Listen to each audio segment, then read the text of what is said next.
නමෝ තස් භගවතු වරහතු සම්මා සම්බුද්දස්ස. ඒ භාග්‍යවතු වරහතු සම්මා සම්බුදුරජාණන් වහන්සේට මාගේ නමස්කාරය වේවා. තෙරුවන් සරණයි හැම දෙනාටම. අද මං මේ සමත භාවනාව සම්බන්ධව තවත් කතාවක් කරගෙන එනවා. අද මූලික වශයෙන්ම මං කතා කරන්නට බලාපොරොත්තු වෙන්නේ මේ ආනාපාන සතිය කිරීමේදී අනුගමනය කළ යුතු ක්‍රියාපිළිවෙල නැවතත් මතක් කිරීමක් වගේ. ඉතින් මෙහිදී මට තව කාරණා තිබ්බා මට හරියට ඒක පැහැදිලි කරාද කියලා මතක නැහැ කලින් කතා කරපු වල. ඒ නිසා මම හිතුවා ඒ සම්බන්ධවත් පොඩ්ඩක් වැඩි විස්තරයක් කරන්න ඕනි කියලා. දැන් ඔයගොල්ලෝ මේ දක්වා මගේ කතාවල් දිගටම අහගෙන ආවා නම් ඒ ධර්ම දැනුම ගොනු කරගත්තා නම් මේ වෙනුවකට ඔයගොල්ලෝ දන්නවා මේ බුද්ධ ධර්මයේ කියන්නේ මොකක්ද? අපි අවබෝධ කළ යුත්තේ මොකක්ද? මොකක්ද මේ සිද්ධ වෙන්නේ කියන. ඒතර ඔයගොල්ලෝ කොච්චර බොරු බන කොහෙන් ඇහුවත් ඔයගොල්ලෝ දන්නවා මෙන්න මේක තමයි කාරණේ කියන එක.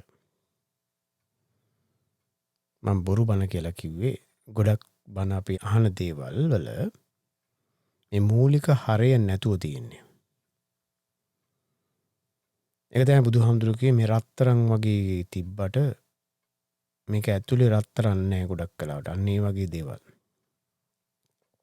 කාලයක එහෙම එනවා කිව්වත් ඒ වගේ ඒවා තමයි ඒ තියෙන ගොඩක්. ඉතින් මම මේක මේ වෙන කට්ටිය විවේචනය කරන්නට යොදා ගන්නවා නෙමෙයි. මේක තේරුම් ගත්ත කෙනා දන්නවා මම මේ මොකද්ද කියන්නේ කියන එක. ඔයගොල්ලෝ මේක දන්නවා නම් ආයි මගින් වැඩක් නැහැ. ඔයගොල්ලෝ දන්නවා දන්න දේ.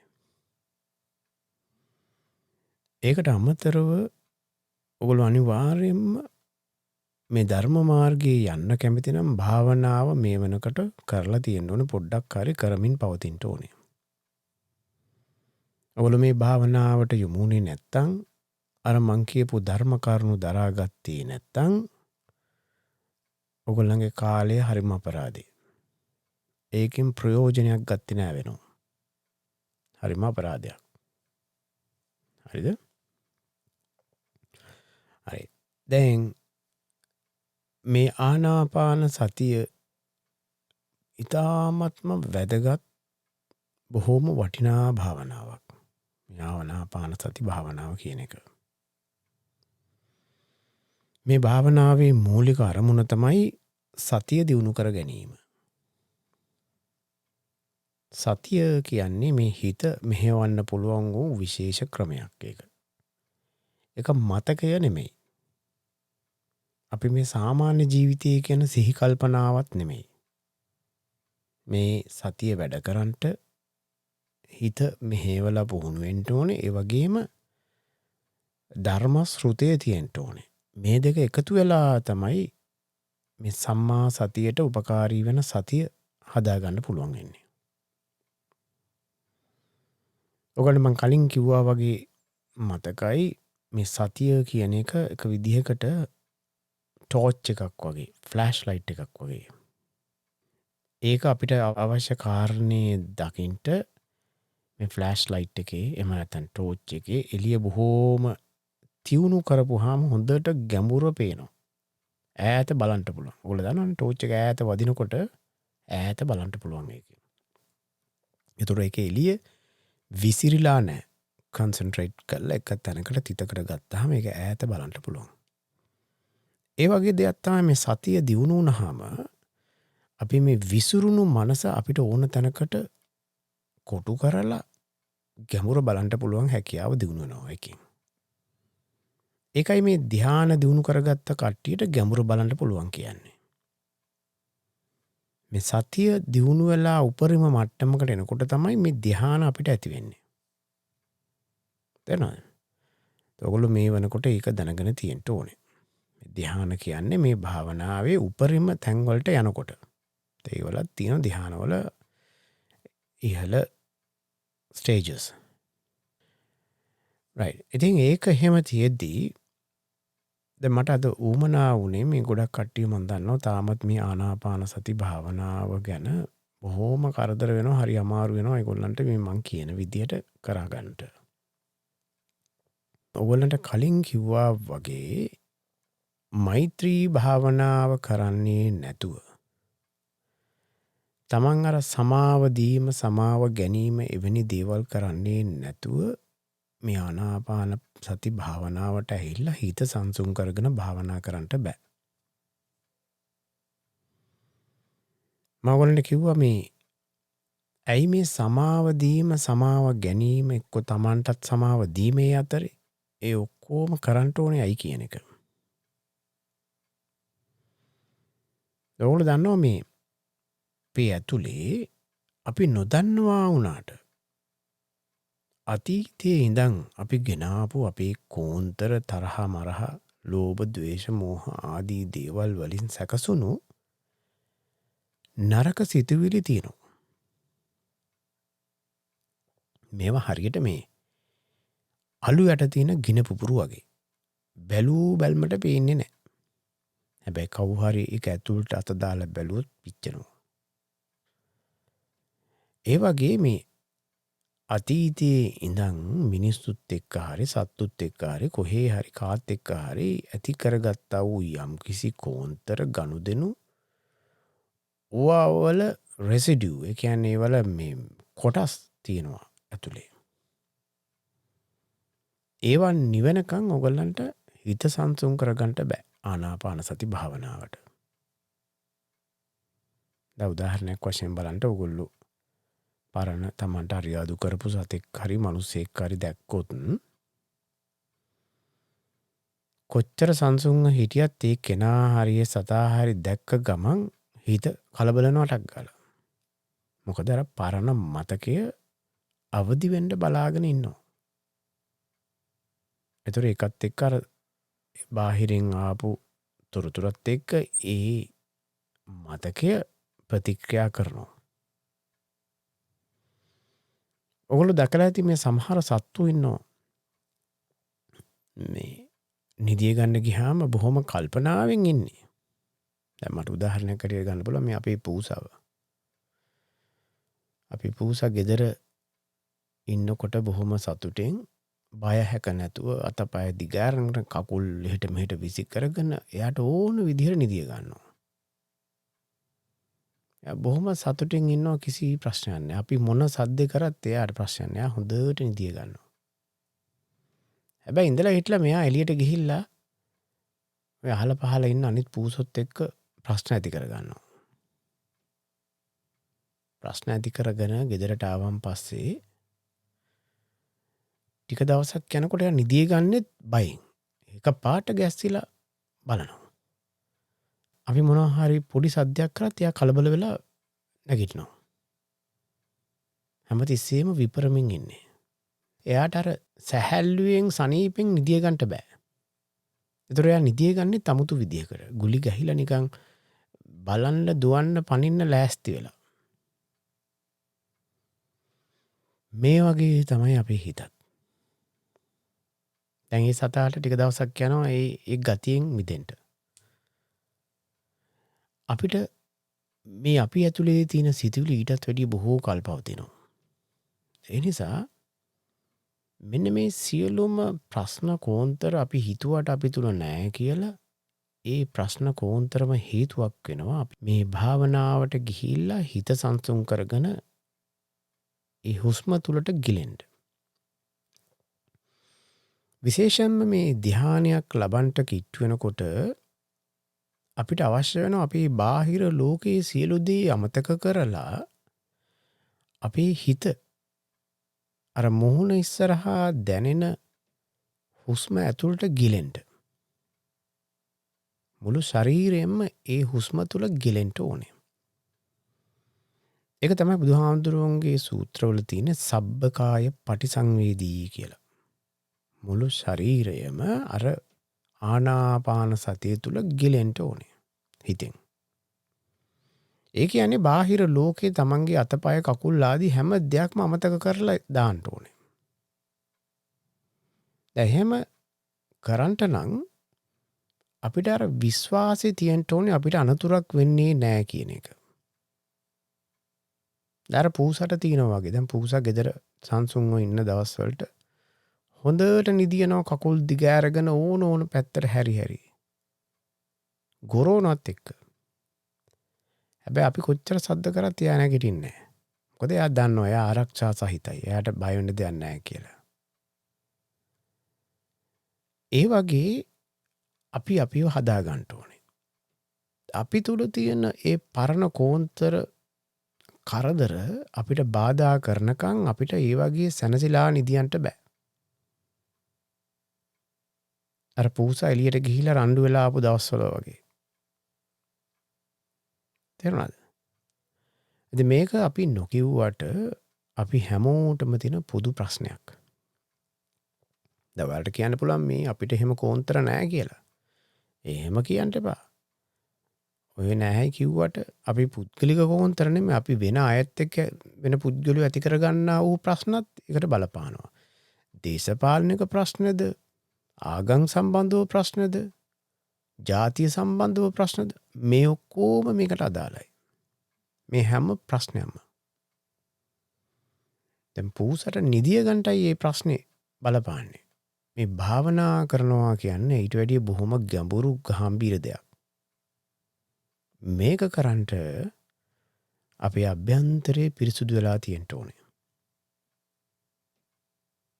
එනිසා හැමදෙනාම මතක තියාගන්න මේ සමාව දීම, සමාව ගැනීම, Tamanටත් සමාව දීම අවංකව ගැඹුරින් තමා තුලින්ම එන හැඟීමෙන් කළ යුතුයි. අර මම දීලා තියෙන පෙරහුරු භාවනා තියෙන්නේ කරන විදිය බලා ගන්නට මිසක් ඒකේ එල්ලිලා ඉන්න නෙමෙයි. ඒ නිසා ඒකම කර ඉන්න එපා. තමන්ගේ අභ්‍යන්තරයෙන් පැන නගින හැඟීමෙන් මේක කරන්න ඕනේ. මේක හරියට කරනකොට තමන්ට ඇඬුනත් කමන්නේ. තමන් දන්නේ නැති වැරද්දක් කරපු කෙනෙක් ඉන්නවා නම් හිතින් බගෑ පැත්තලා වැටිලා දන ගහලා සමාව ඉල්ලුවත් කමක් නැහැ. හිතින්නේ කරන්නේ අපි යා ළඟට යන්නේ නැහැ. ඒ නිසා තමන්ට ලැජ්ජා වෙන්න දෙයක් නැහැ. ඒකෙන් තමන්ගේ නිහතමානීකමත් වැඩි වෙනවා. හරිද? ඉතින් මේ භාවනාව හරියට කරලා අත්දැකීම් ලැබපු අය මට නිතරම කියලා තියෙනවා. මම කියන්නේ මේ මෛත්‍රී භාවනාව. හරිද? ඒක හරි සනීපයි. බොහොම සැපගෙන ඉන්න භාවනාවක්. ඊට පස්සේ ඒකේ ආනිසංස ගොඩාක් තියෙනවා. දැන් මේ සමාව ගැනීම, සමාව දීම ආදී කොටස මේ මෛත්‍රී භාවනාවේ අනිවාර්ය අංගයක්. ඒකයි මම ඒක ඔයගලන්ට හඳුන්වලා දීලා තියෙන්නේ. මම මේ නිකන් කියනවානේ මේ මගේ පුද්ගලික අත්දැකීම් එකතු කරගෙන. තේරුණාද? ඊට පස්සේ ඒකත් එක්ක මේ මෛත්‍රී භාවනාව කරන්න ඕනේ. සියලු සත්වයන්ටම සිතක් සැලසෙන විදිහට තමන්ගේ හිත සකසා ගන්න ඕනේ. එතකොට ඒකට අමතරව ඔයාලට මේ භාවනාවට ලිහිසියෙන් අවතීර්ණ වෙන ඊළඟ දේ තමයි පුළුවන් විදිහකට හැමතිස්සෙම පොඩ්ඩක් ටික දවසක් බලන්න මේ මරණානුස්සතිය කරන්න. මරණානුස්සතිය කියන්නේ මේ තමන් මේ මොහොතේ මැරිලා එක්කෝ රැයට මැරිලා උදේ වෙනකොට මොකද වෙන්නේ? තමන්ගේ ගෙදර කට්ටිය මොකද කරන්නේ? තමන්ගේ ආදරණීය දූ දරුවෝ එහෙම නැත්නම් බිරිඳ ස්වාමියා කනගාටු වෙන හැටි, අඬන හැටි, ඊට පස්සේ මිනිය කොහෙට හරි බාර දීලා මේකෙන් බාම් කරලා මිනිහ අරගෙන පුච්චලා මේ කරන ඒවා හිතන්න. බය වෙන්න එපා. මම හිතලා තියෙනවා. මම ඇඳුර නිදන් ඉන්නකොට මට හදිසියෙ රෑ පපුවේ අමාරුවක් ඇදිලා මට එහෙම මම heart attack එකකින් මැරිලා. උදේ බලනකොට මගේ වයිෆ් නැකිලා. එයා බලනකොට මම සද්දයක් නැහැ. ඊට පස්සේ එයා ඇම්බියුලන්ස් එකට කතා කළා මාව යවලා කලබල වෙලා. ඊට පස්සේ මාව මැරුණා කියලා දැනගෙන ඒගොල්ලෝ වැළපිලා.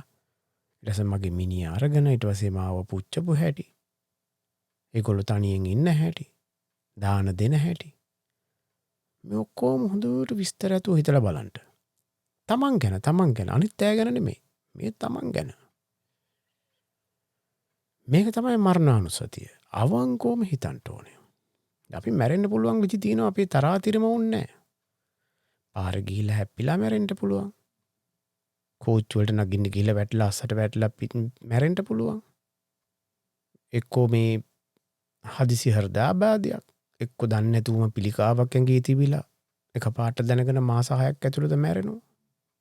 මොනවා හරි මිනිස්සු මැරෙනවා එක එක විදිහට. වයස තරාතිරම් නැහැ. ඔයගොල්ලෝ හිතනවනම් මේ අඩු වයස අය මැරෙන්නේ නැහැ කියලා.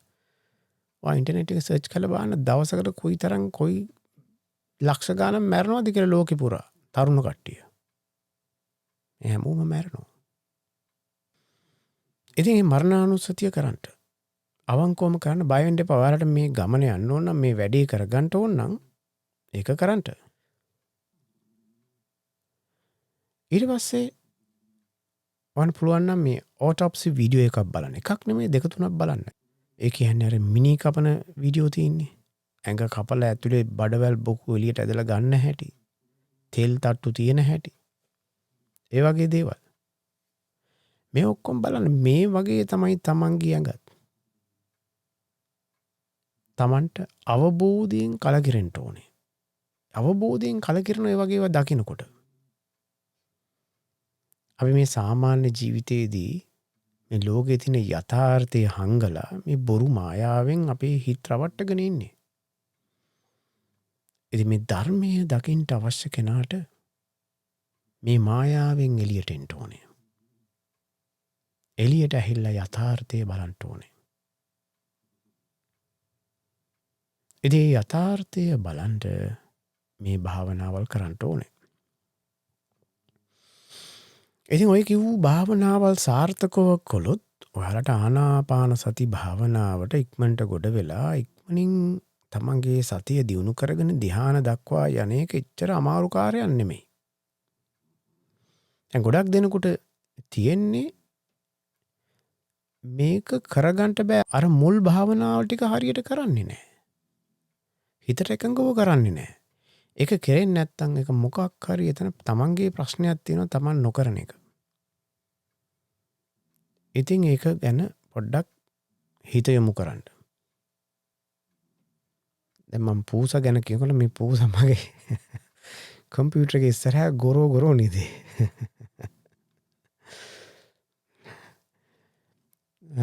හරි. ඉතින්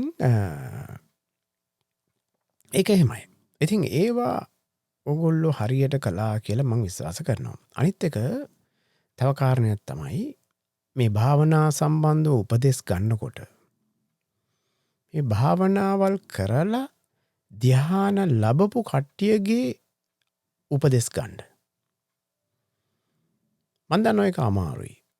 මොකද ගොඩක් දෙනෙක් කියන්නේ නෑනේ තමන් ඇත්තටම ධ්‍යාන ලැබුවද නැද්ද කියලා. අනිත් කට්ටිය ධ්‍යාන ලැබුවා කියලා කියනවා වෙන්න පුළුවන් බුරුකාරයෝ වෙන්න පුළුවන්. අපි දන්නේ නැහැ.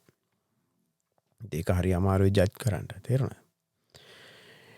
ඉතින් ඒ නිසා ඔයාලට පුළුවන් නම් ලෝකෙ වටේ හොයලා බලන්න මේ සම්බන්ධව තොරතුරු. මම දන්නේ ලංකාවේ පොතපත මට හරියට කියන්න බෑ කොයිකද කියන එක. තේරුණාද? විශේෂයෙන් මේ ධ්‍යාන සම්බන්ධව මම නම් එහෙම පොත්පත් දැකලා නැහැ. ඒ කරුණුකාරණා සූත්‍රවල තියෙනවා තමයි. ඒවා හොයලා ගන්න අමාරුයිනේ. ඉතින් මම කියවපු පොත් තියෙනවා. මං කියපු මූලිකම පොතක් තමයි මේ හේනෙපොළ ගුණරතන හාමුදුරුවෝ. එයා මේ ඇමරිකාවේ ඉන්නේ. එයා ලියපු පොතක් තියෙනවා Beyond Mindfulness in Plain English කියලා. මේ පොත හරිම හොඳයි. මම දන්නේ නැහැ හාමුදුරුවෝ පුද්ගලිකව මේක අත්දැක්කද නැද්ද කියන එක. නමුත් ඒ හාමුදුරුවෝ හොඳට රිසර්ච් කරලා මේ සූත්‍රවල තියෙන මේ කරුණු ඔක්කොම එකතු කරලා ගොනු කරලා මේ පොත ලියලා තියෙනවා. Beyond Mindfulness in Plain English. මේක රූපයක් මට දාන්න පුළුවන් මේ ස්ක්‍රීන් එකට. මම කලිනුත් මේ ගැන කියලා තියෙනවා. ඉතින් පුළුවන් නම් මේකේ මේ පොත අරගෙන කියවලා බලන්න. ඉතින් ඔයගොල්ලන්ට මම දන්නේ මේ ඉංග්‍රීසි කියවන්න නැත්තම් සාමාන්‍යයෙන් ඉතින් ඒක ගැන කනගාටුයි මට වෙන රෙකමෙන්ඩ් කරන්න විදිහක් නැහැ වෙන දෙයක්. මේකේ ඔඩියෝ බුක් එකකුත් තියෙනවා. ඉතින් මා ළඟ මේ දෙකම තියෙන ඔඩියෝ බුක් එකක් තියෙනවා. හැබැයි මම කාත් එක්කව ෂෙයා කරන්නේ නැහැ මොකද ඒක හොඳ නැහැනේ. ඒක වෙන කම්පනියක් හදපු එකක්. ඒක නිසා ඒක වැරදි එහෙම කරන එක. ඉතින් මේ ඔඩියෝ බුක් එකකුත් තියෙනවා. එතකොට ඔයගලන්ට මේක අහන්න පුළුවන්. ඒක එක සෝස් එකක්. හරිද? දෙවනි පොත මට රෙකමන්ඩ් කරන්න පුළුවන්. මේක දෙවෙනියට. අරක තමයි මූලික. හරි? දෙවෙනි එක තමයි මේ අජාන් බ්‍රහ්මවංශෝ. දන්නවා අජාන් බ්‍රහ්මවංශෝ කියන්නේ ඉන්න ඕස්ට්‍රේලියාවේ හාමුදුරු සුදු හාමුදුරු. ඒ හාමුදුරුවෝ ලියපු පොතකුත් තියෙනවා. ඒකත් ඉංග්‍රීසි පොතක්. ඒකේ නම Mindfulness Bliss and Beyond කියලා. Mindfulness Bliss and Beyond. මේකත් දාන්න මේ ස්ක්‍රීන් එකේ. මේකෙත් තියෙන ඔඩියෝ බුක් එක. ඒ කියන්නේ ඔයගන්ට ඇහුම්කන් දෙන්න පුළුවන් පොතට. අනිත් එක තමයි ඒක පොතක් තියෙනවා. ඉතින් ඔයගන්ට කැමති නම් කියවන්න පුළුවන්. හැබැයි මේ අජහම් බ්‍රහ්මවංශෝගේ හැම කාරණේටම මම එකඟ වෙන්නේ නැහැ. භාවනාව සම්බන්ධව කරුණු වලට එකඟ වෙන්න පුළුවන්. දැන් සමහර අය භාවනා කරනකොට මේ ආලෝක පේනවා. ඒක මන් දන්නවා. මට ආලෝක පෙනිලා නැහැ. මන් දන්නේ නැහැ මොකද කියලා. මට ඒක ප්‍රශ්නයක් නැහැ. මොකද අපේ අරමුණ අපේ යන තැන තමයි ධ්‍යාන. ධ්‍යාන ලැබුණා නම් ඔයා මාර්ගී කියලා කියනවා. ඒ කියන්නේ චූල හස්ති පදෝපම සූත්‍රයේ තියෙනවා එක. මහා ඇත් රජා හොයාගෙන යන ගමනේදී මිනිසෝන තරම් අතරමං වෙලා මහා විශාල ඇතින්යෝ දැකලා හිතනවා මේක තමයි ඇත් රජා කියලා හිතනවා. ඔවගේ එක එක විදිහේ වැරදිලා ගමන් යනවා. නමුත් ප්‍රඥාවන්තයාටත් හරියට මේ භාවනාව කරන කෙනාටත් ඒ මහා දල හස්ති රාජයා ඉන්න තැන අහුවෙනවා. මේක ගැන දැනගෙන යන කෙනාට. තේරුණාද? ඒ වගේ බුදුහාමුදුරේ උදාහරණයක් දෙනවා. ඔයා මේ ගමන ගිහිල්ලා පළවෙනි ධ්‍යානයේ හම්බ වුණාද? ඒ කියන්නේ අර මහා හස්ති රාජයා දල එනපු පළවෙනි තැන ඔයගොල්ලන්ට හම්බ වුණා කියනවා. දෙවෙනි තැන දෙවෙනි ධ්‍යානය. තුන්වෙනි තැන තුන්වෙනි ධ්‍යානය. හතරවෙනි තැන හතරවෙනි ධ්‍යානය. ඒ කියන්නේ ඔයා මේ දල ඇති මහා හස්ති රාජයා අල්ලගන්න යන පාර නිවැරදි කියලා ඔයගලන්ට සහතික වෙන්න පුළුවන්. තේරුණාද? එතකොට තමන්ට බය නැතුව කියන්න පුළුවන්. ඔයා ධ්‍යානයක් ලැබුවොත් ඒ කියන්නේ මම ඉන්නේ හරි මාර්ගේ අඩුම ගානේ. හැබැයි ධර්ම ශ්‍රුතියත් ඒකට දාගත්තාම තමයි හස්ති රාජ්‍ය අවසානයේ බලන්න හම්බ වෙන්නේ. එතකොට ධර්ම ශ්‍රුතියත් එක්ක ධ්‍යාන ලබලා යන ගමන කියන්නේ ආර්ය අෂ්ටාංගික මාර්ගයට ඔගොල්ලෝ සම්පූර්ණයෙන් පැමුණා වෙනවා. සම්පූර්ණයෙන් පැමුණා. හැබැයි මේකෙන් කියන්නේ සෝතාපන්න වුණා කියලා තාම. ඒ කියන්නේ ආර්ය අෂ්ටාංගික මාර්ගයේ කොටස් 8ක් තියෙනවා. සම්මා දිට්ඨියේ ඉඳන්නේ ඔයගොල්ලන්ට ශ්‍රුතය වැටුනහම සම්මා දිට්ඨියේ පළවෙනි පඩිය වගේ. සම්මා දිට්ඨිය සම්පූර්ණ නැහැ. ඊට පස්සේ සම්මා දිට්ඨිය සම්මා සංකප්ප ඔහොම තියෙනවනේ ආදී ලෙස. 8ම යනකොට අවසානයේ තියෙනවා සම්මා සමාධි කියලා.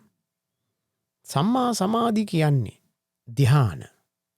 ධ්‍යාන මිසක් වෙන දෙයක් නෙමෙයි. ඒතර මම දන්නවා දැන් සමහර රටවල් වල බුරුම ක්‍රම එක එක තියෙනවනේ ක්‍රම. එයාලා ඒ ධ්‍යාන මාර්ගය යන්නතු වෙන ඒවා. ඒවා බුදුහාමුදුරුවෝ කියපුවා නෙමෙයි. තේරුණාද? එනිසා ඔයගොල්ලෝ මේ දැනුවත්ව මේ ගමන යන්න. බුදුහාමුදුරුවෝ කිව්වේ සම්මා සමාධිය කියලා ධ්‍යාන. ධ්‍යාන නැත්තම් ඔය ආර්ය අෂ්ටාංගික මාර්ගයට සම්පූර්ණයෙන් ඇහිලා නැහැ.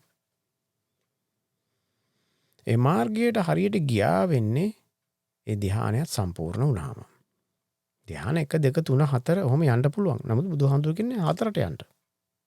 6 7 8 ඒවා වුන්නේ නැහැ. ඒවා අරූප ධ්‍යාන. ඒක පස්සේ පුළුවන් කරන්න. 4ට යන්න පුළුවන් කියන්නේ ලොකු ජයග්‍රහණයක්. තමන්ට පෙර ආත්ම දකින්න පුළුවන්, චුතුපපාත ඥාන දකින්න පුළුවන්. ඒව ගැන හොයලා බලලා තොරතුරු හොයාගෙන තමන්ව ඉන්ස්පයර් කරගන්න, තමන්ව සතුටු කරගන්න. තමන්ව තල්ලු කරන්න මේ පැත්තට යන්න. තේරුණාද? ඒ නිසා මේ ගමන ගැන ඔයගොල්ලෝ හුඟක් සීරියස් වෙන්න. අපිට මේ වැඩි කල් නෑ. අපි මේ තව කොච්චර කාලෙද? අපි මැරලා යනවා. අපිට මේ එච්චර ආයුෂ නෑ. අපිට මේ ජීවිත කාලයක් වගේ මේ ජීවිතේ පෙවුනට මේ චූටි කාලයක් මේක. බලන්න මේ මීයෙකුගේ අවුරුදු කාලේ අවුරුදු 2යි උන්ගේ ජීවිත කාලේ. ඒ ජීවිත කාලයක් අවුරුදු 2යි. හැබැයි උන්ට ඒක තේරෙන්නේ නෑ ඒක. උන් දන්නේ නෑට මෙහෙම උන්ට හිතන්නේ මේ ජීවිත කාලයක් කියලා. පොඩි කාලේ ඉඳන් හැදිලා අම්මා තාත්තා වෙලා ආච්චි සීයා වෙලා මැරෙන්නේ හැබැයි. මැස්සෙක්ගේ ජීවිතයක් දන්නවද? මේ නිකන් මේ ගෙවල් වල ඉන්න මැස්සෝ. ඒ මැස්සගේ ජීවිතේ මේ මාසයක් විතර එක්ක දවස් 40ක් වැඩිම වුණා. ඒ සතා ඒ කාලෙදි හැදිලා වැඩිලා බිත්තර දාලා පැටව හදලා හෙන්න කතන්දර ඔක්කොම කරලා මැරලත් යනවා. මාසෙන්. තේරුණාද? තව සත්තු ඉන්න ඊටත් වැඩිය බොහෝම අඩු ජීවිත කාල තියෙනවා. හැබැයි එයාලගේ ඇතුළට ගිහිල්ලා අපි බැලුවොත් අපිට ඒක ජීවිත කාලයක්. ඒ වගේ තමයි මේ මනුස්ස ජීවිතේ. අපිට මේ මහා කාලයක් නැහැ. ඒ නිසා පස්සට කල් දාන්න එපා. මම රිටයර් වෙලා මේක කරන්නම්. එක්ක මම මෙහෙම අහවල් අවුරුද්දෙන් පස්සේ. ඒව කරන්න එපා. අපිට කාලේ නැහැ. අපිට ඊට ඉස්සෙල්ලා මැරෙන්න සිද්ධ වුණොත් මොකද කරන්නේ? තේරුණාද? ඒ නිසා දැම්ම පටන් ගන්න මේකට කාලය යොදන්න. අපි ඉන්නේ මේ රැවටිලි මායා ලෝකයෙන් මිදෙන්න උත්සාහ කරන්න. ඒකෙන් මිදෙන්න නම් අපිට සතිය ඕනේ. සතිය නැත්තම් මේ පංච නීවරණ කියන මහා බලවේග ටික අපිව වට කරගෙන අපිව රවට්ටගෙන හිර කරන් ඉන්නේ. දැන් ඔයාලා මගේ මේ කතාවක් අහනකොට පොඩ්ඩක් ඉන්ස්පයර් වෙලා හරි මං කරන්න ඕනේ කියලා හිතනවා. හැබැයි දවස් දෙකක් ගියාම මේ ඒව ඔක්කොම අමතකයි. එහෙම වෙන්න දෙන්න එපා. මේක අල්ලගෙන යන්න. කොහොම හරි කරන්න. පොඩ හරි කරන්න. මේක කරලා සතිය දිනු වෙනකොට Tamanට පොඩ මේ හිතේ ග්‍රහණය අල්ල ගන්න පුළුවන්. Tamanට කන්ට්‍රෝල් කරන්න පුළුවන්. බුදුහාමුදුරුවෝ අර සකුණක්ගී සූත්‍රය කියලා තියෙනවා. අපිට මේ තියෙන පංච නීවරණ වලින් තියෙන බලපෑමෙන් අපි බැටකල් අපි ඒකේ අන්ධ වෙලා මත් වෙලා ඉන්නේ. ඒතර මාරයා කියලා ඉන්නවනම් කෙනෙක්. මාර දිව්‍ය පුත්‍රයා. එයාලට පුළුවන් අපිව මේ පංච නීවරණ තුලින් අපිව වසඟ කරගන්න. වසඟ කරගෙන අපිව මේ ධර්මයේ යන්නේ නැතුව එයාට ඕන දේ මේ සැප විඳමින් රැවටිලා යන ලෝකේ යන්න අපිව සෙට් කරන්න පුළුවන්. ඒකෙන් මිදෙන්න එකම මාර්ගය තමයි සතිය දිනු කරගන්න. බුදුහාඳුරෝ කිව්වා අර කැටකුරුල්ලට ඒ සකුණක්ගී සූත්‍රයේ කියන කුරුල්ලගේ තාත්තා කිව්වලු තාත්තගේ ඉඩමේ ඉන්න. එතකොට ඔයාව ආරක්ෂා වෙනවා කියලා. ඒ වගේ බුදුහාඳුරෝ කිව්වා තාත්තගේ ඉඩම තමයි අපිට සතිය. බුදුහාමුදුරුවෝ තාත්තා නම් අපි දරුවෝ නම් අපි හැමතිස්සෙම තාත්තගේ ඉඩමේ ඉන්න ඕනේ. ඒක තමයි සතිය. මේ සතිය දිනු කරගන්න. එතකොට මාරයට අල්ලන්න බෑ. පළවෙනි ධානයේ ඉඳන්ම. තේරුණාද? සමහර මිනිස්සු මේ හරි බයයි මාරය ගැන කතා කරන්න. කිසි බයක් වෙන්න ඕනේ නැහැ. අපි කියන දේ ඕනනම් ඇහෙද්දෙන් කවුද දන්නේ? අපිට මොකද? අපේ තාත්තා කෙරෙහි විශ්වාස තියාගන්න. පියාණන් වහන්සේ බුදුහාමුදුරුවෝ. හරි. දැන් මේ ගැන ඔයගන්ට දිගින් දිගට කියන්න අවශ්‍ය නැහැනේ. ඔයගොල්ලෝ දන්නවා මේක කරන්න ඕනේ කියන එක නේ. හරි. දැන් අපි කියමු දැන් ඔයගොල්ලෝ මේ ඔක්කොම කළා මේ ආනාපාන සතියට යොමු වුණා කියලා. දැන් මේ ආනාපාන සතිය කරගෙන යනකොට මේ පළමුවෙන්ම මම පොඩි ස්ලයිඩ් එකක් දාන්නම් පොඩ්ඩක් බලන්න. හරිද? මේ ආනාපාන සතිය කරගෙන යනකොට අපි ඉස්සෙල්ලාම කරන්න ඕනේ දේ තමයි මේ පහසුව හොඳ තැනක ඉඳ ගන්න එක. මේ පහසුව ඉඳ ගැනීම හරි වැදගත් සමහරවිට. හැබැයි ඔයගොල්ලන්ට බැරි දේ කරන්න යන්න එපා. එරමිනියක් ගොතාගෙන කොන්ද කඩාගෙන එහෙම කරන්න එපා. එහෙම කරලා හරියන්නේ නැහැ මේ භාවනාව. එතකොට මේක අත්කිලමතානු යෝගී වෙනවා. ඒ කියන්නේ අන්නර මම කියන්නේ මැදුම් පිළිවෙතෙන් පිට යනවා. ඒ නිසා පහසුව ඉඳ ගන්න. මම හොඳ සැප පහසු පුටුවල ඉඳගෙන භාවනාව කරලා ධ්‍යාන ලැබලා තිනවා. තේරුණාද? ඒක කරන්න පුළුවන්. හැබැයි මේ කොන්දේ මැද්දේ ඉඳන් උඩට හේතු වෙන්න එපා. ඇයි මං එහෙම කියන්නේ? තමන්ව බොහෝම පහසුවෙන් තීන මිද්දයට ඇදගෙන යනවා. ඒ නිසා එහෙම නැතුව හොඳ පුටුවක සැප පහසු පුටුවක ඉඳ ගත්තට කමක් නැහැ. කොන්ද කෙලින් තියාගෙන. ඕනම් කොන්දේ පල්ලෙහාට කොට්ටියක් තියලා හිර කරගන්න. හරිද?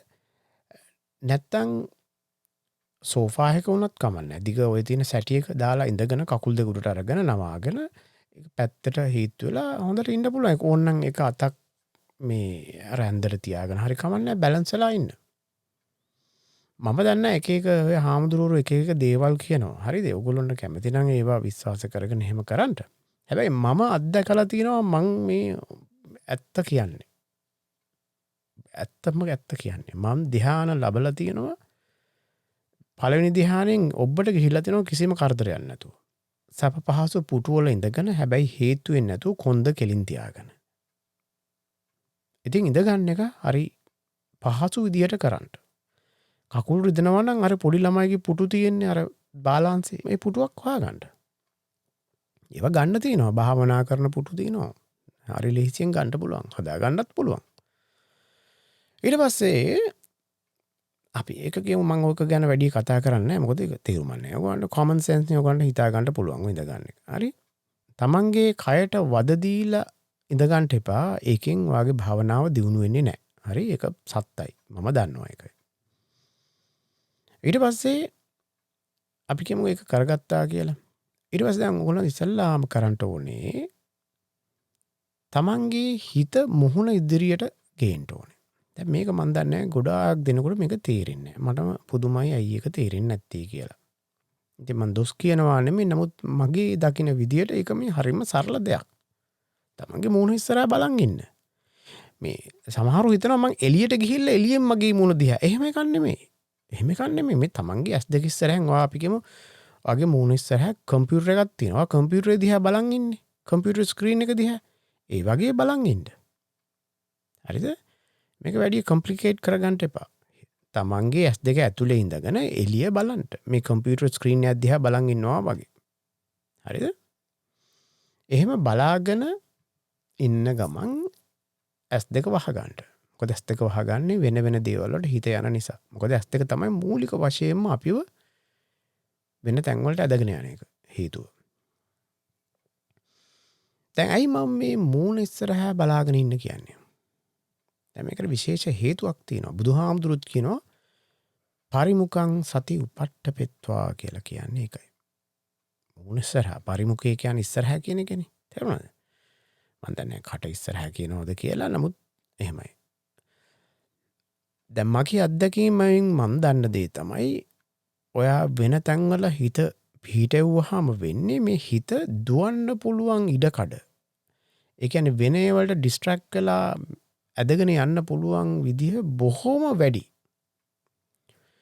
අපේ මේ ශරීරයේ වටේ කොහේ හරි මේ හොඳම අවධානයේ තියෙන තැනක් කියලා තියෙනවා නම් මේ හොඳම අවධානයේ තියෙන මේ මූණ ඉස්සරහ. මගේ නම් මේ මගේ ඇස් දෙක ඉස්සරහා ඉඳන් අඟල් දෙක තුනක් ඉස්සරහා. සමහරට මේ ඇස් දෙක ගෑවෙන තරමටත් එනවා ධ්‍යාන ගැඹුරට යන්න යන්න. ඒ නිසා වැඩි ඈත බලන්න පුරුදු වෙන්න එපා. ඉස්සෙල්ලා පටන් ගන්න මේ කම්පියුටර් ස්ක්‍රීන් එකක් ඔයගොල්ලෝ දැන් බලනවා නම් බලන්නේ. ඒ දුරක හිත බලාගෙන තියාගෙන. දැන් මුල් කාලේදී ඔය ඇස් දෙක වහගෙන හිත තියාගන්න දන්නේ නැත්නම් ඒ දිහා ඇස් දෙකෙන් බලන් ඉන්න. එතන කම්පියුටර් ස්ක්‍රීන් එකක් දැන් මේ තියෙනවා. හැබැයි ඇස් දෙක වහගෙන හිතෙන් එතන තියෙනවා කියලා. දැන් මේ ඇස් දෙක කරකෝගෙන ওই පැත්ත බලන් හිටියොත් සමහර අයට ඔලුව කැක්කුම එන්න පුළුවන්. මොකද මේ ඇස් දෙක වෙහෙසීම නිසා. ඒක ගැන ඔයගොල්ලෝ බලන්න. ඉතින් මම යෝජනා කරන හොඳම දේ තමයි ඇස් දෙක කරකවන්න නැතුව හිත එතන තියාගන්න. එහෙම බැරි කමක් තියෙනවා නම් ඇස් දෙක හරහා එතන බලන් ඉන්න. හැබැයි ඇස් දෙක වහලා. ඕන තේරෙන මම මේ කියන ඇස් දෙක පියන් වහලා හැබැයි ඒ තැනම බලාගෙන ඉන්නවා හිතෙන්. කරුවලේ පේන කමන්නේ. මෙතන තියාගෙන මෙතන හදාගන්න පොඩි නිකන් පොඩි කාමරයක් හරි කොනිකන් පොඩි ඉඩක් වගේ චූටි කාමරයක් කියලා හිතන්න එපා. මේ මූණ ඉස්සරහා පොඩි ගෝලයක් වගේ එකක් තියෙනවා. ඒක ඇතුලේ හිත තියාගන්න බලන්න ඉස්සෙල්ලා. තේරුණාද? දැන් මං කියපු දුරින් අපි කියමු වටරවුම පොඩි ඉඩක් ඒ අහරහා ඒ අපිකම කම්පියුටරයයි තමන්ගේ මූුණයි අතර ඉඩ තියෙනවන ඒ අතරතුර තමන්ගේ හිත රඳෝගන්ට පුරුදුුවෙන්ට තෙරන දැන් මේක කරන්න අමාරු නංකාට හරි ඉස්සල්ල බලන්න තමන් ඉන්න කාමරේ බිත්ති සීමාවට හිත කොටු කරලා තියාගන්නට දුවන් නැතිව තෙරන කාමරේ බිත්ති සීමාවට හිත තියාගන්න ඉරසේ පොඩ්ඩ කොටු කරලා මුහුණ ඉස්සරහට ගේන්ට තමන්ට පුරුදු පහසු තැනකට තෙන දැන් මේක ගැනහැල්ලා ටික කාලයක් මේක පුරුදු කරගන්න හිත දුවන් නැතුව මෙතන තියාගන්න වාට ඕක හිත තියාගන්න මේක තේරෙන් නැත්තං හිතන්න මුහුණ ඉස්සර මොකක් හරි විතර මීමැස්සෙක් හරි නොනැතන් කියන්න කම්පියුටර් ස්ක්‍රීන් එක තියෙන ඕතන ඔයා එක දිහයි මේ බලන් ඉන්නේ කියලා ඇස් දෙකෙන් බලන් ඉන්න එදිහ ඇස් දෙක රිද්දෝ ගන්න නැතුව ඔහොම ඉඳලා තමන්ට ටික වෙලාවක් විනාඩි 5ක් විතර මේ හිත දුවන්නේ නැතුව තියාගන්න පුළුවන් නම් විනාඩි 5ක් ඉස්සලා විනාඩියෙන් තප්පර 30කින් පටන් ගන්න. ඔහොමම වැඩි කරලා විනාඩි 5ක් වෙනකන් හිත එතන ඒ සීමාව ඇතුලේ පමණක් රඳව ගන්න පුළුවන් නම් පිට දුවන්නේ නැතුව ඒ කියන්නේ යම් කිසි පුහුණුවක් දැන් තමන්ට ආවා කියන එකයි. හරිද? ඊට පස්සේ මොකද කරන්නේ? අන්න එතකොට දැන් එතන හිත තියාගෙන තමන් හුස්ම ගන්න එක ගැන කල්පනා කරන්න. ඒක හරහා තමන්ගේ හුස්ම ගැන කල්පනා කරන්න ඕනේ. අපිට පුළුවන් දෙකක් හිතන්නනේ. අපිට දෙකක් කරන්න පුළුවන්. දැන් අපි කාර් එක ඩ්‍රයිව් කරනවා නම් අර ස්ටීරින් වීල් එක හරවන එකයි පාරේ මිනිස්සු පයින්නවද නැද්ද කියන එක අපිට දෙකම එකපාර පුළුවන් හිතන්න. එක හරහා. තේරුණාද? ඒ වගේ. දැන් අපි වීදුරුව ඉස්සරහෙන් පාර බලනකොට අතේ තියෙන මේ ස්ටීරින් වීල් එක දිහා බලන්නේ නෑනේ නේද? ඒ වෙන දෙයක් තමයි ඒ ස්ටීරින් වීල් එක කැපීමෙන් වෙන දේ තමන් පාරෙන් දැනගන්නවා. හරි තේරෙනවද? මේක එච්චර කොම්ප්ලිකේටඩ් නෑ. ඒ වගේ තමන්ගේ හිත මූණ ඉස්සරහේ තියෙන ගමන් ආනාපාන සතිය තමන්ට දැනෙන්න අරින්න ඉස්සෙල්ලා. දැතර හිත එතනත් තියෙනවා ආනාපාන සතිය දැනීමත් තියෙනවා. හරිද? මූලික වශයෙන්ම ඔයගොල්ලන්ට පුළුවන් නම් මේ ආනාපාන සතිය දැනෙන සෙන්සේෂන් එක ඒ මූණ ඉස්සරහා හිත තියන් ඉන්න තැනින්ම දැනෙන්න වගේ හදාගත්තා නම් ලෙහෙසි. ඒක අමාරු නම් කමක් නැහැ. දැන් තමන් උඩට පල්ලෙහාට හුස්ම ගන්න එක ගැන හොඳට ටිකක් බලන් ඉන්න. බලන් ඉඳලා බලන්න මේ හුස්ම ඉවර වෙන තැන දැනෙනවාද? ඊට පස්සේ හුස්ම පටන් ගන්න තැන දැනෙනවාද කියලා. තේරෙනවද? දැන් හුස්ම ඔන්නම ගිහලා නැවතුනහම එතනින් තමයි ඉවර වුනේ ඇතුළට අරගෙන. ඊට පස්සේ මේ එළියට ගියාම අන්තිමට එතන ඉවර වෙනවා. ආයි අලුතෙන් හුස්මක් ඇතුළට ගන්නකොට එතන තමයි පටන් ගන්න තැන. කියලා පටන් ගන්න දැක්කද? පටන් ගන්න එකයි ඉවර වෙන එකයි අපිට දැන් මුලයි මැදයි අගයි හොඳට තේරෙනවා. දැන් Tamanට ඒක තේරෙන්නේ නැත්තම් අර මූණ ඉස්සරහා තියෙන හිත ගැන පොඩ්ඩක් හිතන්න නැතුව මේක තේරුම් අරන් ඉන්න. හුස්ම පටන් ගන්න තැන මැද්ද මොකද්ද අග මොකද්ද කියන එක. මේ තුන හරියට කරලා මේ තුන හරියට දැනගෙන ඊට පස්සේ මේක ගැන යම්කිසි සංවේදීතාවයක් ඇති කරගන්න. මේ ඇති කරගන්නේ නාසය අග නෙවෙයි. හරි මම මේ විශේෂයෙන් කියන්නේ මොකද ගොඩක් අය භාවනා කරන්න මේ නාසය අග දැනෙන එක. මම කියන්නේ නැහැ ඒක එහෙමයි කියලා එහෙම කරන්න එපා. මොකද ඔයාලට මේ ධ්‍යාන වලට යනකොට ගැඹුරට යනකොට මේ නාසයවල් තේරෙන්නේ නැහැ. තේරුණාද? ඔයා මේ නාහයක් අල්ලගත්තොත් ඕක අතරමං වෙනවා. මගේ අත්දැකීමෙන් මං කියන්නේ අනිත් එක බුදුහාමුදුරගේ අවවාදත් එහෙමයි. අද රාජාන් බ්‍රහ්මවංශ උත් ඒක කියන්නේ. ඔයවා හිතන්න එපා කියන. ඒ නිසා නාසය අග බඩ ඉස්සන හැකිලෙන ඒවා එපා. අනිවාර්යයෙන්ම ඒවා කරන්න එපා. ඒවා ඔය බුරුම ක්‍රම ඒවා මන් දන්නේ නැහැ ඒවෙන් ධ්‍යාන ඒගොල්ලෝ ලබලාද කියලා. මන් දන්නවා එහෙම බෑ කියලා. බුදුහාමුදුරුවෝ කියලා තියෙන ක්‍රමයේ බලන්න. මූණ ඉස්සරහා හිත තියාගන්න.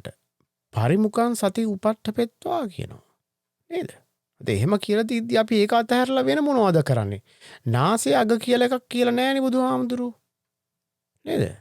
එහෙම කියලා නැත්නම් අපි මොකද නාසය අගක් අල්ලන්නේ? ඒ නිසා ඒව කරන්න එපා. මම මේ බනිනවා නෙමෙයි ඔයගොල්ලෝ මේක තේරුම් ගන්න. හරි? දැන් ඒතර මේ හුස්මේ පටන් ගන්න එක මැද අග අනිවාර්යයෙන්ම ඔයාලට හොඳට දැනෙන්න ඕනේ. දැන් ඔයාලට ඒක දැනෙන්නේ නැත්නම් හුස්ම බලෙන් ගන්න ටිකක්. දැන් මම ගත්තේ එහෙම කමන්නේ. මට නම් හුස්ම බලෙන් ගත්තා කියලා බාධකයක් නැහැ. මුල් දවස්වල මුල් කාලේ අයක පටන් ගැනීමේදී. සමහරට වඩා මේ පළවෙනි දෙවෙනි ධ්‍යානෙදී හුස්ම ගැඹුරෙන් දැනෙනවා. ඒක අරගෙන තමන් පුරුදු කරගන්න. ඊට පස්සේ ඒ සෙන්සේෂන් එක ඒ දැනීම මේ මුහුණ ඉස්සරහින් දැනෙන විදිහට ගන්න.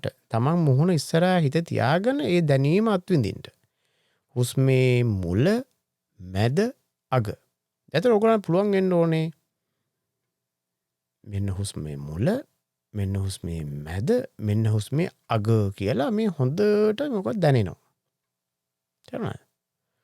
දැන් මේ මම පොඩි ගයිඩ් එකක් දීලා දෙන 1 2 3 කියලා මේ පිළිවෙලට පුළුවන් නම් බලන්න. එතකොට ඔයාලා මේක ගැන අවධානය දැන් තියෙන්න ඕනේ. දැන් ඔයාගේ හිත තියෙන්නේ මුහුණ ඉස්සරහා එතන ඉඳන් හුස්මේ මුල මැද අග දැනෙනවා. තේරුණාද?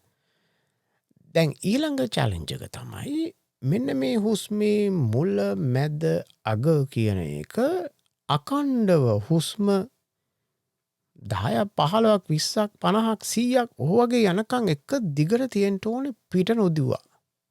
ඒ කියන්නේ තමන්ගේ හිත පිට යන්න නොදී වෙන වෙන කැලේ වෙන වෙන අදහස් ගැන හිතන්නේ නැතුව අකණ්ඩව මේක තියා ගැනීම තමයි ඊළඟ චැලෙන්ජ් එක. ඊළඟ ප්‍රශ්නය දැන්. දැන් මේක කොහොමද කරන්නේ? දැන් ගොඩක් කට්ටියට මෙතනත් ලොකු අමාරු තැනක්. ඔය එකපාරක් මුල මැද අග ඔහොම දෙපාරක් තුන් පාරක් කරන් පස්සේ ඊට පස්සේ දන්නේම නැහැ වෙන මොකක් හරි හිතලා. එක්ක මට කරන්න තියෙන දෙයක් ගැන එක්ක ඊය කරපු දෙයක් ගැන එක්ක මොකක් හරි කවුරු හරි කියපු කතාවක් මොනවා හරි එකට හිත යනවා. තේරුණාද?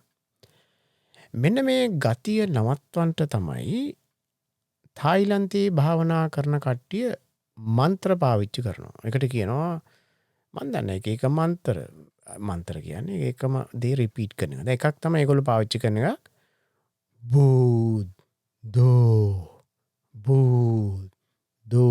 කියන එක.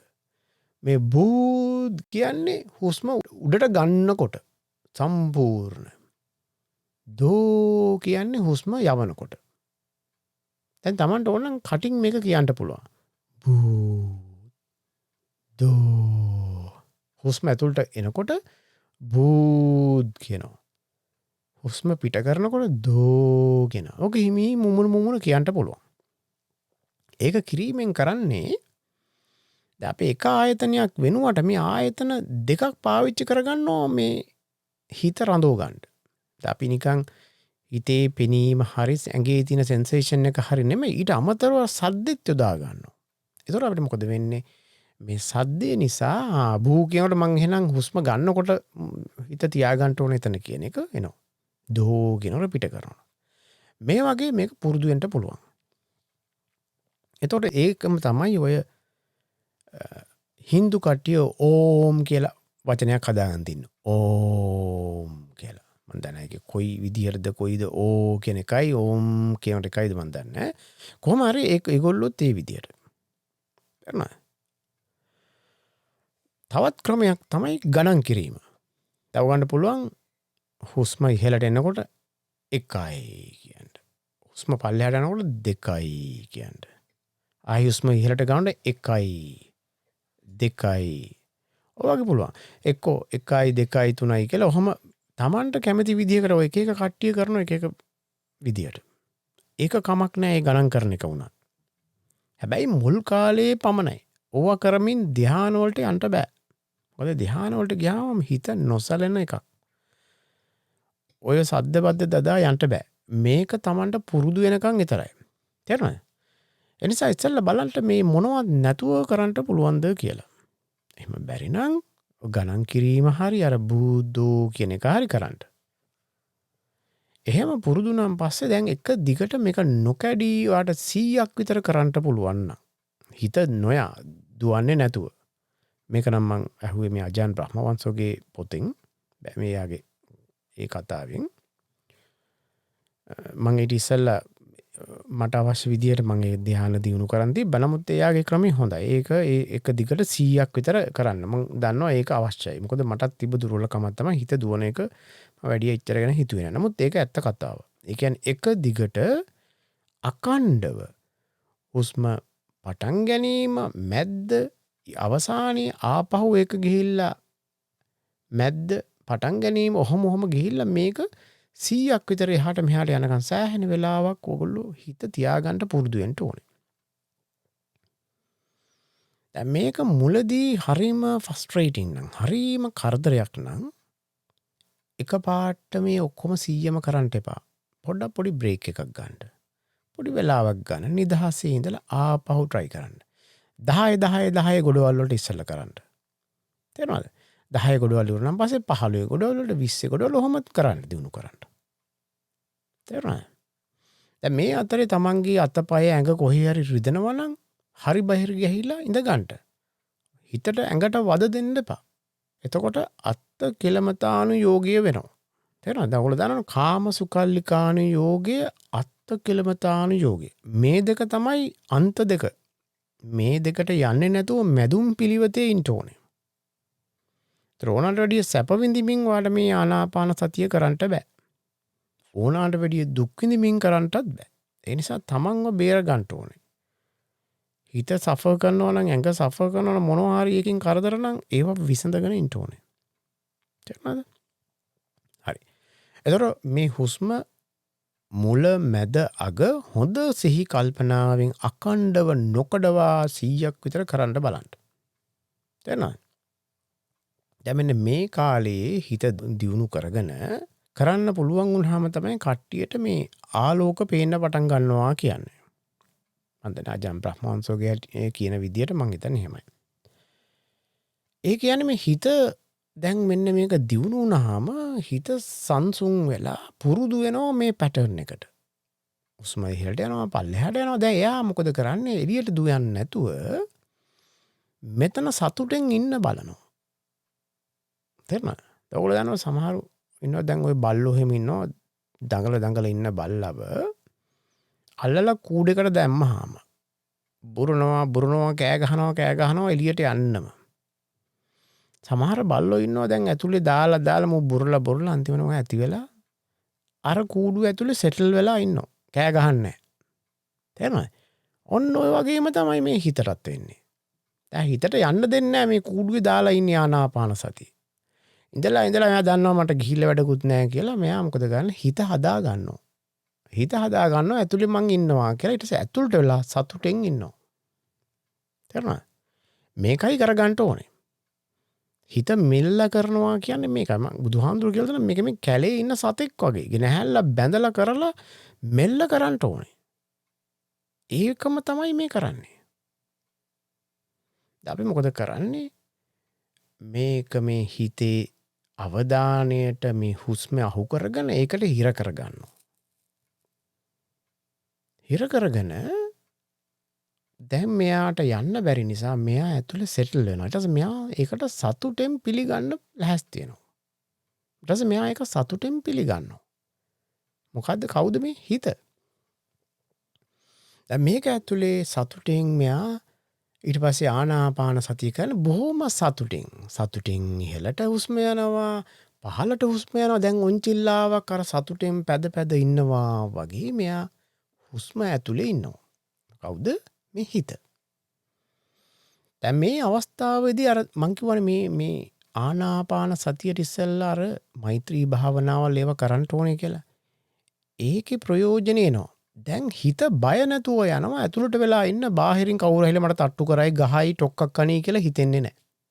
මොකද අර සමාව දීලා සමාව අරන් ඔක්කොම ප්‍රශ්න විසඳලා තියෙන්නේ. ඒ නිසා Tamanට නිකන් ඇඟ චෙක් කරලා බලන්න ඕනේ නැහැ කවුරු හරි මට ගහයිද මොනවද කරන්නේද කියලා. කවුද කාමරේට එන්නේ ඒව බලන්න අවශ්‍ය නැහැ. මොකද මෙයා ඒව සෝට් අවුට් කරලා ඉවරයි. තේරුණාද? මේක හරි සීරියස් හරි වැදගත්. හරිද? ඒකයි මං කිව්ව සමාව දීම සමාව ගැනීම කරන්නම ඕනේ කියලා. දැන් ඒතර මෙයාට ඒ බය නැති නිසා මෙයා වඩා කැමති වෙනවා අර හුස්ම ඇතුළට වෙලා සන්තෝෂයෙන් ඉන්න. මෙන්න මෙහෙම ඉන්නකොට තමයි Tamanට පොඩ මේ ඇඟ දැනෙන්නේ නැතුව යනවා. තේරුණාද? ඔහොම දැනෙන්නේ නැතුව යන අතර සමහර අයට මේ ආලෝක පේනවා නිකන් අමුතු පොඩි දේවල් එනවා. ඒක ගැන ගණන් ගන්න එපා. ඔයවා බලන්න ආලෝක බලන්න ඒවා කරන්න යන්න එපා. Tamanගේ කාර්ය දිගටම කරගෙන යන්න. තේරුණාද? ওই දුම වගේ එලි ඒවා බලන්න යන්න එපා මොනවද. ඒවා ඕන්නම් මුල් දවස් දෙකේ ඕන්නම් බලයි ඒවා අතහැරලා දාන්න. ඒක නෙමෙයි අපිට අවශ්‍ය. අපිට අවශ්‍ය ධ්‍යානෙ. සමහරු කියනවා එතනට ඒ මොකද්ද නිමිත්තක් කියනවා එකට. හරි? ආලෝක නිමිත්ත කියලා. බුදුහාමුදුරන්ගේ සූත්‍රවල මම ඒවා දැකලා නැහැ. නමුත් ඒ අයට එනවා එහෙම කමන්නේ. ඊට පස්සේ දැන් මෙහෙම මේ හිත මෙතන සතුටෙන් ඉන්නකොට මෙයාගේ සතුට වැඩි වෙලා මෙයාට පොඩ අර බාහිර ලෝකයේ ගැන තියෙන කරදර කම්කටොළු ගැන විශේෂයෙන්ම අර පංච නීවරණ වද දෙන එක නැති වෙනවා. නැති වෙනකොට මෙයාට හරි සතුටක් දැනෙනවා. හරි සැනසීමක් හම්බෝ ඇති අන්තම් මං හරිම නිදහසකින් ඉන්නේ දැන් කියන එක. අන්න එතන තමයි තමන්ගේ ධ්‍යානෙ එන්න පටන් ගන්න මොහොත. බොහෝම සංසුන් බොහෝම නිවුණු හැඟීමක් එන්නේ. මේක කෙනෙකුට එකපාරට එන්නේ නැහැ. සමහරලාට මුල් දවසේ චූට්ටක් දැනිලා යනවා. ඊට පස්සේ ආයෙ සෑහෙන්න උත්සාහ කරන ආයෙතන්ට එන්න. ඔහොම කර ඉන්නකොට මේක පොඩ්ඩ මෙතන ඉන්න පුළුවන් ගතිය වැඩි වෙනවා. වැඩි වෙනකොට එයාට බොහොම සතුටක් දැනෙනවා. තේරෙනවද? අන්න මේ වෙලාවේ තමයි මේ බාහිර ලෝකයේ අමතක කරලා හුස්ම ගැනීම තුල තමන්ගේ මුළු කයින්ම ගිලෙන්නේ. මුළු කයම ඒ කියන්නේ බාහිර ලෝකයේ අතපය කකුල් නායවල් කොහෙවත් මොනවද තියනවද දන්නේ නැහැ. මුළු ඔක්කොම අර හුස්ම ඇතුලේ තමන් ප්‍රීතියෙන් ගිලිලා ඉන්නේ. අන්න එතකොට තමයි ධානය උතුරන්න ප්‍රීතිය සැනසීම එන්නේ. තමන් එහෙම ඉන්නකොට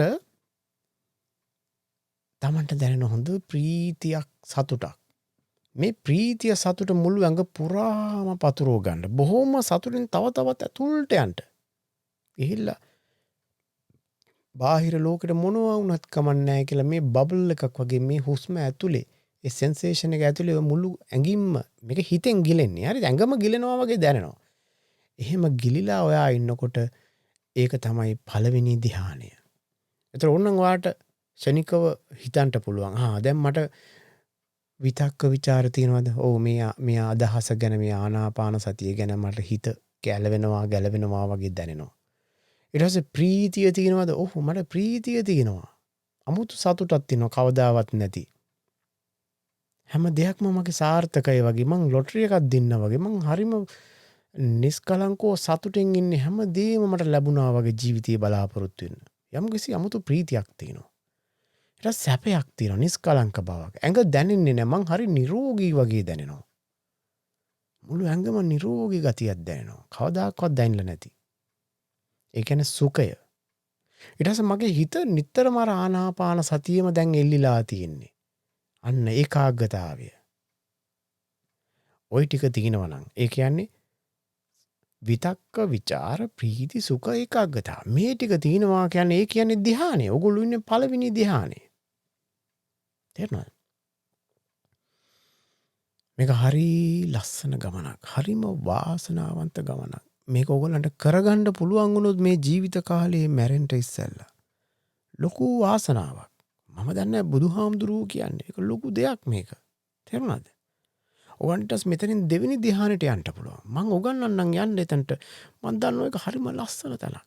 බොහෝම ප්‍රීතිමත් තැනක්. මේක ලබා ගන්න මේ පළවෙනි ධ්‍යානෙ තරක් කරගෙන මැරුණත් කමන්නේ. මේක ඒ තරම් වාසනාවන්ත දෙයක්. ගරුක කර්මයක්. මේක හොඳට දියුණු කරගන්න පුළුවන්. ඊට පස්සේ ගන්න පුළුවන් මේක දියුණු කරගන්න තමන් හිටගෙනද නිදියගෙනද ඕන තැනක හිටපු ගමන් ඒ ධ්‍යානෙට යන්න. තව වැදගත් දෙයක් තියෙනවා. මේ පාරේ හරියට යනකොට මේ ගිය තැන් ඒ හැඟීම ඒ වෙලාවේ ඇතිවෙච්ච සිතිවිලි හොඳට මතක තියාගන්න. නැවත නැවත එතනට යනකොට මතක තියාගන්න හොඳට මම මොකද්ද කොයි වගේද ඒ සිතිවිල්ල කොයි වගේද මට ඒ දැනුනේ කියලා. ඒ මතකය උදව් වෙනවා ඔයාට ෂණයකින් ඒ ධ්‍යානෙට යන්න කවදා හරි දවසක. තේරුණාද? ඒ නිසා ඒක කරන්න. හරි. මම හිතනවා මට අවශ්‍ය දේ අද මං කිව්වා. තවදුරටත් ඉතුරු ධ්‍යාන වලට යන්න මං ඉදිරියේදී මට අවස්ථාව තිබුණොත් මං ඔයගලන්ට කියන්නම්. හැබැයි මේ පළවෙනි ධ්‍යානෙට එන්න බලන්න. මේකට යන්න එච්චර අමාරු නෑ මේ හරියට මේ ගයිඩ්ලයින්ස් පාවිච්චි කරලා ගියොත්. තේරුණාද? ඒ නිසා මතක ඇතුව මේකට වෙහෙසෙන්න. මට තව මේ සම්බන්ධව විස්තර තව කෙනෙකුගෙන් අහන්න මං ඔයාලට කියලා දෙන්න පුළුවන්. එකක් තමයි ඔයාලා දන්නවද ආයා කේමා තෙරණිය. එයා ලංකාවේ ඉඳලා මහාන වෙලා එයා මන් දන්නේ ගොඩක් දියුණු වෙච්ච කෙනෙක්. හරි. එයා අනිවාර්යයෙන්ම ධ්‍යාන ඔක්කොම ලැබපු කෙනෙක්. එයා මාර්ගඵල ලැබලා ඇති මට හරියටම දන්නේ නැහැ. නමුත් මං විශ්වාස කරන එක්කෙනෙක් තමයි එයා. මගේ පළවෙනි ගුරුවරයා කියන්න පුළුවන්. මොකද මං කවුරුත් නැති කාලේ මේ ධ්‍යාන වලින් එකින් එකට එන්න දන්නේ නැති කාලේ එයාගේ කතා මට හරියට උපකාරී වෙලා තිනවා. පාර හොයාගන්න. ඊට පස්සේ තමයි මට මේ අනිත් පොත හම්බ වුණේ. Beyond Mindfulness කියන එක. ඉතින් ඒ ආයා කේමා තෙරණියගේ කතාවල් තියෙනවා වෙබ්සයිට් එක. මම මේ වෙබ්සයිට් එක මෙතනින් දාන්නම්. dharmaseed.com කියන එකේ. හරිද? ඒ ලින්ක් එක දාන්නම්. ඔයාලට පුළුවන් නම් ඒක කොපි කරලා ආයා කේමා තෙරණියගේ කතා පමණයි. හරිද? එතන තව ගොඩාක් කට්ටියගේ කතා තියෙනවා. හිතන්න එපා මේ සුදු මිනිස්සු හැමෝම මේ සූරත් දාගත්තට ඒගොල්ලෝ හැමෝම මේ හරි දේ කරනවා කියන එක. මම ඒගොල්ලෝ වැරදි කියනවා නෙමෙයි. මට රෙකමන්ඩ් කරන්න පුළුවන් ආයා කේමා තෙරණියගේ කතා පමණයි. හරිද? ඒ නිසා එයා තමයි ධ්‍යාන ඇත්තටම ලැබපු කෙනා මන් දන්න. හරිද? ඒ නිසා එයාගේ කතා අහලා බලන්න ගොඩක් තැන්වල මෙවට අවවාද උපදෙස් දෙනවා අනිත් අයට. හැබැයි ඒ ඔයගොල්ලන්ට ඉංග්‍රීසි සම්බන්ධව දැනුමක් තියෙනවා නම් අනාගතේ මට පුළුවන් වුණොත් තව මොනවා හරි තව ඉදිරියට කරන්න. දැන් ඔයගලන්ට ඒගොල්ලෝ ඕනේ නෑ ඇත්තටම මේ මන් දීලා තියෙන තොරතුරු හොඳටම ඇති. තේරෙනවද? මේක කරගන්න. ඒක ඔයගොල්ලන්ට වැඩිපුර කියවන්න ඕන නම් තමයි මං කිව්වේ අර පොත් එහෙම ඒ කතාවල් ඔක්කොම. පුළුවන් තරම් උත්සාහ කරන්න. හරිද? හොඳයි. එහෙනම් නැවත හමු වෙනතුරු ඔබ සැමට තෙරුවන් සරණයි.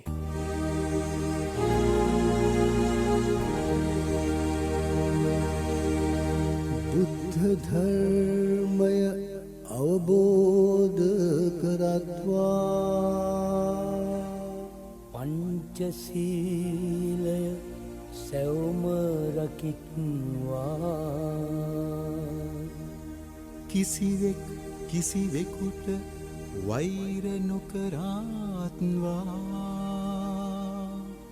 දැහැමින් සාමයෙන් ලෝකය පවතිවා